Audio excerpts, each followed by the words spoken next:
What's up everybody, it is Brian with First Shot Tactical, back with another video for you here today. And today we are doing a quick unboxing and overview of the Sig Sauer Tango-MSR, oh boy, this is a long one, 1-10 by 26mm front focal plane rifle scope with 34mm aluminum, 1.535-inch alpha MSR cantilevered mount. For naming's sake, we're just gonna call this the Tango-MSR LPVO. Jumping right into it, let's get everything out of the box and see what comes with it.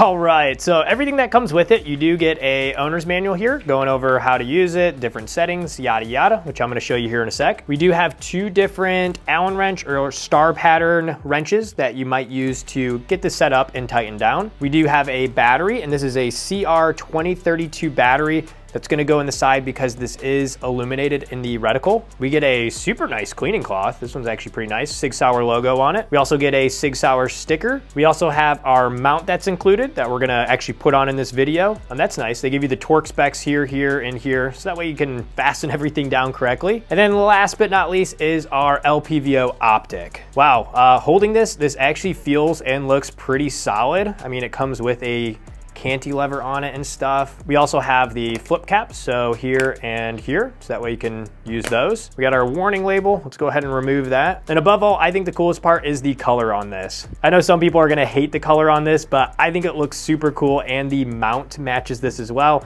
So I'm excited to get this on a setup and see what it looks like. First things first, let's get our battery installed here. Typically it's right here. You gotta unscrew this top cap where we have the Sig logo on the left side. Once we get that off here, you can see that's where our battery goes. So let's pop this guy out of the package here. We're gonna put it facing down, so that way the letters or the CR2032 is pointing upward. Then we can go ahead and just screw that cap back down. Perfect, and actually now we'll open these caps. I know we won't be able to see this very well, but I just want to confirm that our reticle is going to turn on. So I'm going to turn the dial, and yep, you can see that little red fuzz there. So it does turn the illumination on through our optic. Real quick, going over the overview of the features of the LPVO here. As we already discussed, we put our battery in here. On this side is your illumination. So right now it is on off or 0. To activate the illumination, you have 11 different settings. So you can go to 1, that'll be brightness 1, 2, 3, 4, 5, 6, 7, 8, 9, 10, 11. That's the highest one. One downside here is that there is not off switches in between. So if you were on like brightness setting 6, let's say, in order to turn your illumination and save your battery off, you'd either have to crank it all the way back around to 0 versus some optics, they have like a off switch in between. Just note this one doesn't have that. So for the windage and elevation, we do have screwed down caps, which are nice. So you can unscrew the cap here. And now we have our windage here. And as far as the clicks go, let's actually give it a couple clicks real quick. Wow, super audible clicks there, so that's nice from a budget-friendly LPVO. For the top, gonna be kind of similar setup here, so take your cap off here. Let's give that a couple clicks then.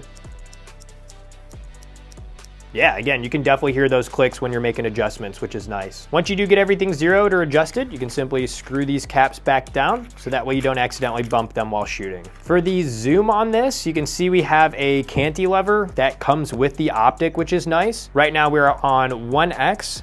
And there actually is a fiber optic piece here to indicate what zoom level you're on, so that's nice as well. You can then crank that, you'd be on 2, 3, 4, and then these last ones always go quick. It's like 6, 7, 8, 9, and then all the way up to 10. And then if you want to bring it back, you just push that lever back, and now you're back to 1x. Next up, let's actually get this mounted in here because they do give you the mount. To do that, we're gonna pop these 4 screws off on top, make sure everything's level, drop our optic in here, tighten everything down to 25 inch-pounds. And then after that, you can unscrew these, mount it to your rifle, and you'd be good to go.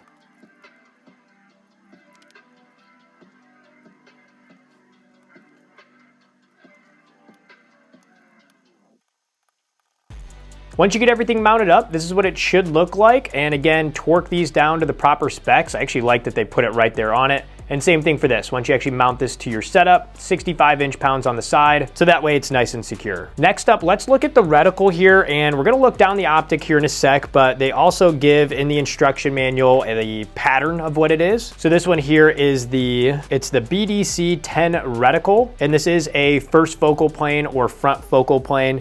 So that means as you zoom in, this will get bigger, and as you zoom out, this will get smaller. And for anybody wondering what the different markings on the reticle we're about to look at is, you can go ahead and hit pause on the video here, and you can see what all of this is indicated by this picture here. Next up, let's actually look down the optic, but before we do, if this is helpful, make sure to like, comment, subscribe to the channel, guys. Also, make sure and check out the video description. I'm gonna have links to different products I recommend, as well as I'm gonna put a free spreadsheet to an AR build that I'd recommend. Looking down the optic here, so right now I have it on 10x, and the eye relief is always difficult to get on camera, so got it all set here. Next up, let me turn the illumination on. So I'm gonna go ahead and put it on 11. You can see it's red in the center here. Big thing to note here is that on the rear, you do have a focus knob. Do not forget about this, because at the higher magnification, I can actually zoom this a little bit, you definitely need to adjust this. So at 10x, I think right there to my eyes looks pretty good. But now if we bring the magnification back, I got a little glare there, sorry.